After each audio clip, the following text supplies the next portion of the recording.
Virus shutdowns prompt sweeping questions about the future of news and entertainment.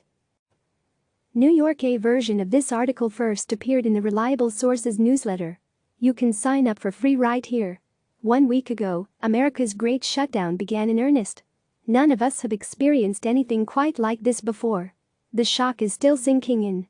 So here are 3 sets of questions about the government's response, the news media's coverage, and the disrupted media world at large. Trump's viral untruths. Why are President Trump's actions still several steps behind the 8 ball? On Wednesday he said he is invoking the Defense Production Act, just in case we need it. Experts say it was needed days or weeks ago. Our daily White House briefings essentially replacing Trump's rallies, since he can't hold those anymore. Where is the Get Tested website that the president promised last week? Where is the detailed info about drive-thru locations and chain store parking lots? To that last point, are journalists still putting too much stock in the president's statements? On Wednesday he said we're sending, upon request, the 2 hospital ships. Later in the day, Defense Secretary Mark Esper said the ships won't be ready for a while. The ships are geared toward trauma and won't treat coronavirus patients, Esper said, but they'll free up space in existing hospitals. ProPublica has the 5 questions reporters need to ask hospitals and local officials about coronavirus. Most importantly, what more can be done to help the doctors and nurses on the front lines? Cues about the future of news. How can news outlets help alleviate the anxiety and loneliness that so many Americans are feeling? What can this crisis teach newsrooms about staying in touch with communities via the internet? It's a ripe time for experimentation. What should newsrooms be trying out? Can struggling newspapers weather this economic downturn? Will new subscriptions offset the advertising losses? Will the number of new digital subscriptions offset the number of people who cancel for budgetary reasons? Will the pandemic hasten the decline of print newspaper delivery? Physical newsstand sales are already being pinched. Some TV stations are pulling resources to achieve social distancing. Are there other new opportunities for newsrooms to collaborate? The Pulitzer Center is offering grants. What are the emerging new rules around fully remote production of newspapers, magazines and websites? Which newsroom changes implemented during the pandemic will be permanent? Are employers going to deduce that they need fewer employees to produce TV newscasts, newspapers, and so forth? What do sports journalists do when there are no sports to cover? Some answers here via Neiman Lab. Does the current crop of call-in shows and Ask the Doctor segments foreshadow a more interactive future for TV news? Now that they can go live from home, will some TV newsers ever return to the studio? This moment in media production prizes efficiency and intimacy, raw iPhone video, over quality. Will it last? There are lots of new pandemic podcasts and newsletters. What other new products should newsrooms create? How can news networks and websites help us feel a little bit closer together?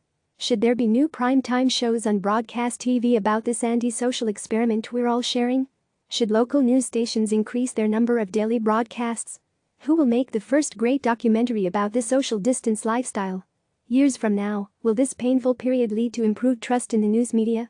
Cues about the disrupted media industry. Brian Lowry, and Fung, and Frank Pallotta all contributed questions for this list. Can the companies that provide the backbone of the internet keep up with increased usage? With physical theme parks closed, will digital theme parks look like, and when will they open?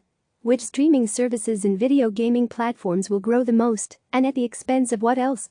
Will, as Matthew Ball suggested, TV distributors invoke force majeure clauses to renegotiate their payments to ESPN? Will niche sports and upstart leagues gain market share while big leagues are shut down? Conversely, how much pent-up demand will this blackout period create for pro sports once they can be played again? What does the cable subscription biz model look like a year from now? What will be the first blockbuster movie to go VOD? Will there be a summer movie season? Will audiences return to movie theaters when and if they open? Is this homebound life an opening for Quibi, which is supposed to launch in a few weeks? Or will Quibi suffer because it was built to be consumed while on the go? How soon will Hollywood's TV production suspensions affect the pipeline of new episodes? Will people begin to watch Netflix together online in big numbers, and if so, how? Are drive-in movie theaters about to make a huge comeback? Did Bob Iger see this coming before the rest of us? Is Bob Chapek the best wartime leader of Disney? Will there ever be a traditional upfront ad sales season again? What will be 2020's equivalent to the gig economy? What new industries will emerge from this pandemic? Looking ahead, what about the Olympics this summer? Olympic insiders have reported a growing acceptance that the Tokyo Games simply cannot happen as planned, despite the IOC's statement yesterday that it remains fully committed to this summer's event. Sports Business Journal reported Wednesday new TV programs ABC has converted the 1 p.m. talk show GMA3. Strahan, Sarah and Keek into pandemic. What you need to know, with Amy Robach as host. Fox News has turned its 1 p.m. hour into coronavirus pandemic. Questions answered, an hour-long Q&A with doctors. Other outlets are working on new shows as well, new ways of broadcasting every day. There are new disruptions in developments. More guests are joining TV newscasts via Skype and other remote software solutions. More sources are being interviewed from 6 feet away, see below. And more networks are testing backup plans in case essential personnel can't get to their offices.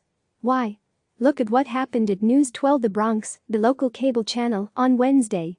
An employee working elsewhere in the building tested positive, so live coverage is shifting to News 12 Long Island while the building is closed and cleaned. Laurie Garrett tweeted. Each day number COVID-19 forces another level of changes for safety at NBC. First, they got rid of makeup for guests, no virus lot and brushes. Last night they put guests 12 feet away from hosts. Tonight, I will be alone in a booth, talking to Chris Hayes in his booth. Next, Skype, I bet. Due to virus exposure, Viacom is temporarily moving operations out of the broadcast center starting Thursday. CBS This Morning will be live from the Ed Sullivan Theater today remotely. Savannah Guthrie, Al Roker and Craig Melvin will continue to broadcast from home on Thursday. Hoda Kotb will continue from Studio 1A. This show's been around a long time, 60-something years, but never has this happened before, Guthrie said Wednesday. Per an internal memo on Wednesday, a second NBC staffer has tested positive. The individual worked in the equipment room in 30 Rock on 5 West, so staffers were reassured that the room was being cleaned regularly, and all equipment coming through the room was being wiped down with alcohol, both on check-in and check-out. Click subscribe to receive the latest news.